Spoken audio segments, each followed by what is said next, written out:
Browns crushed Dolphins 31-6. The final score screams domination. The scoreboard flashes victory. The stats confirm a blowout. Yet the Cleveland crowd erupts, not in joy, but in pure anger, disappointment, and total organizational disgust. Why? Because despite the massive lead, despite a defensive clinic, despite flawless special teams, Dillon Gabriel reportedly delivered yet another miserable quarterback outing, once again hiding behind an elite supporting cast. Fans counted 28 carries, 9 completions, 0 explosive plays, and endless missed chances. On the sideline, the real franchise quarterback, SHEDEUR Sanders, stood motionless, gripping his helmet, jaw locked, forced to watch another easy win turn into a quarterback humiliation parade. This wasn't a moment of triumph. It was another chapter in a continuing nightmare disguised as success.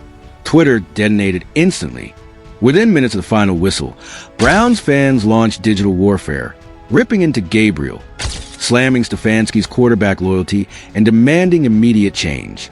One viral tweet summed it up perfectly. "We won despite Dillon Gabriel, not because of him. Start SHEDEUR." Another furious fan wrote, "Browns defense carried again. Gabriel is holding this team hostage. Play SHEDEUR now." That single post hit over 2 million views in under 3 hours. Not thousands, millions. This wasn't normal frustration anymore. It was a full-blown fan rebellion. Make no mistake, this wasn't sudden overreaction. It was months of pent-up anger from watching average quarterback play masked by elite defense. Gabriel's numbers expose everything.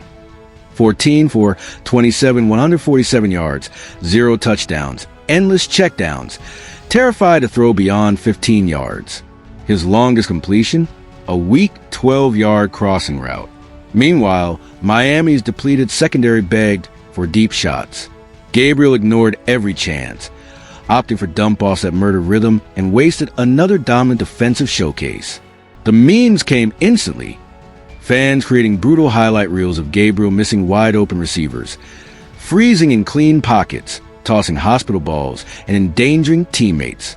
One especially savage clip showed Amari Cooper sprinting uncovered down the sideline, waving wildly. Gabriel never even looked, dumping it for a 3-yard gain instead. Fans called it the ghost of Stefanski's playbook. Comments were ruthless. Cooper's running track meets while Gabriel's playing scared. Another quipped, "SHEDEUR makes that throw blindfolded." Even verified NFL analysts couldn't stay quiet. Major voices echoed the outrage. One analyst posted, "This offense is allergic to explosive plays. You can't keep hiding your best QB forever."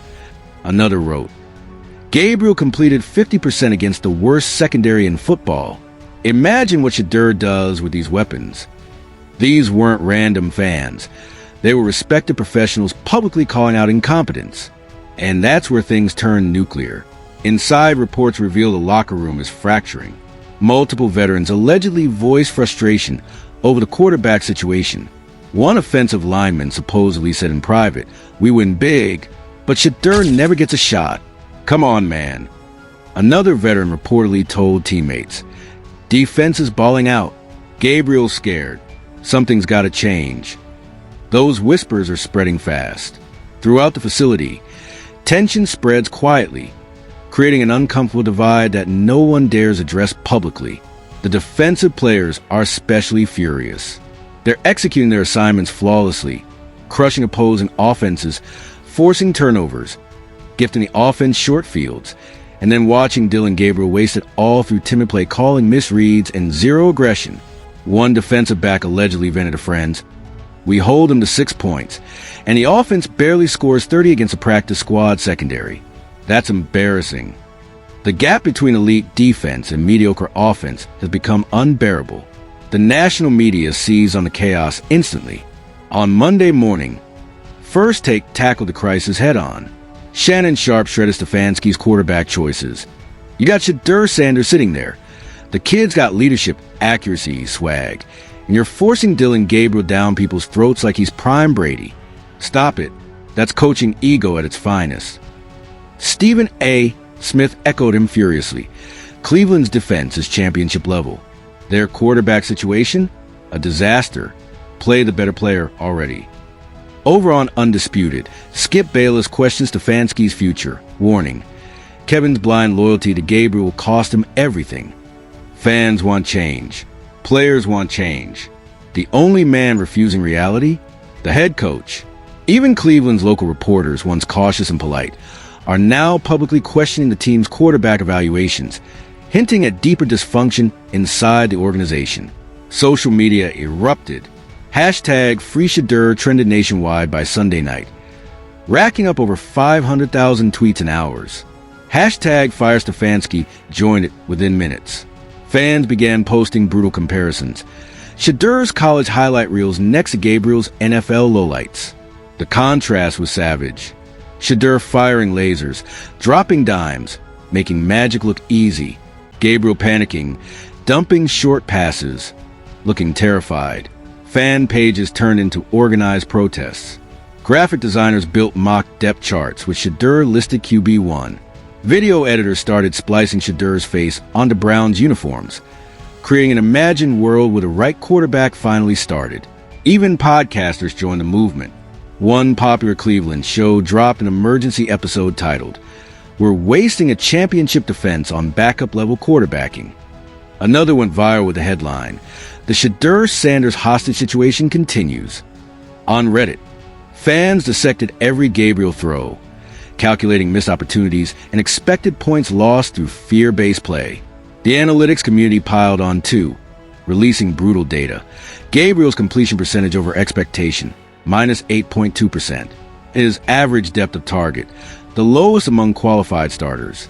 His big-time throw percentage, bottom 3 in the league. Meanwhile, SHEDEUR's college stats showcase elite anticipation, deep ball accuracy, and an unteachable clutch gene. The gap was enormous, unignorable, impossible to defend. Amid the chaos, SHEDEUR-Sanders stayed calm. No tweets, no public comments, no drama, just quiet preparation and total professionalism. Sources close to the situation describe him as locked in, patient, unbothered. He's not worried, one insider said. He knows his time's coming. Every week Gabriel struggles. SHEDEUR's case gets stronger. That confidence isn't arrogance, it's certainty. SHEDEUR-Sanders understands one simple truth about football. Reality always surfaces, no matter how long coaching stubbornness tries to bury it. His mere presence speaks volumes. On the sideline, he studies coverages, dissects defenses, visualizes situations, and prepares a moment everyone knows is coming. His teammates notice. They see the focus, the discipline, the quiet fire. Several offensive players have reportedly admitted privately, he's ready. We all know it. The coaches know it. Everyone except Stefanski. And that's the harsh reality Cleveland refuses to face. They build a championship-caliber roster, elite defense, explosive weapons, dominant offensive line, flawless special teams. Every ingredient is there, except competent quarterback play. Right now, they're winning on the back of defense, depth, and opponent errors. But playoff football is different. Postseason success demands aggression, explosive plays, fearless quarterbacking. Dillon Gabriel's conservative approach won't survive that level of intensity. Meanwhile, divisional rivals, Ravens, Bengals, Steelers, are watching closely, studying film, and laughing quietly. They see Cleveland's offensive ceiling. They know Gabriel's tendencies. The hesitation, the short reads, the panic under pressure. Defensive coordinators are already scheming. Load the box, force Gabriel to throw deep, watch him fold. It's a catastrophic disadvantage heading into games that decide the division, and don't expect an easy fix. Stefanski's reputation for stubbornness is practically legend. Despite the avalanche of evidence, fan outrage, and national scrutiny, he continues doubling down. At the post-game press conference, he praised Gabriel. Dillon managed the game excellently. We won convincingly. That's what matters. Reporters pressed harder. Fans are demanding SHEDEUR-Sanders, but Stefanski cut them off sharply. We're 8-3 winning football games. We're not changing quarterbacks because of social media noise. That dismissive tone was gasoline on an open flame. Within minutes, the backlash exploded. Comments flooded timelines. Stefanski's arrogance will destroy everything. Another read. He's protecting his draft pick instead of the team. Pathetic.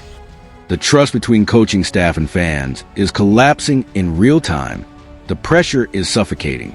Every Gabriel incompletion now draws outrage. Every conservative play call sparks fury. Every missed shot downfield becomes another meme. And while Gabriel's credibility sinks, SHEDEUR's legend grows. Without even taking a snap, he's becoming a myth, a symbol of what the Browns could be. Competence, modern offense, and winning culture personified. This is no longer just a quarterback controversy. It's a cultural reckoning. The Cleveland Browns have everything: an elite defense, an armed offense, and a manageable schedule. But one fatal flaw: a coach too proud to admit he's wrong. Fans are watching a potential championship window slam shut. Because of ego, the Browns crushed Miami with defensive brilliance and flawless special teams. Yet the faithful left First Energy Stadium boiling with anger. Wins feel hollow when the best talent rides a bench. The scoreboard may scream victory, but the fans see the truth. Cleveland is winning despite Dillon Gabriel, not because of him. And until SHEDEUR Sanders finally steps onto that field, everyone in Cleveland knows the painful truth. They're only delaying the inevitable, wasting precious time, and watching greatness rot on the sideline. Precious time continues slipping away. Every week Stefanski delays. The noise grows louder, angrier, and impossible to ignore. The fans aren't politely requesting change anymore. They're demanding it with fury. SHEDEUR Sanders must start, and he must start now. The clock is ticking. Patience has completely run out. The championship window is collapsing by the day. Time's up, Kevin. Everyone sees the truth. Everyone except the man still pretending nothing's wrong.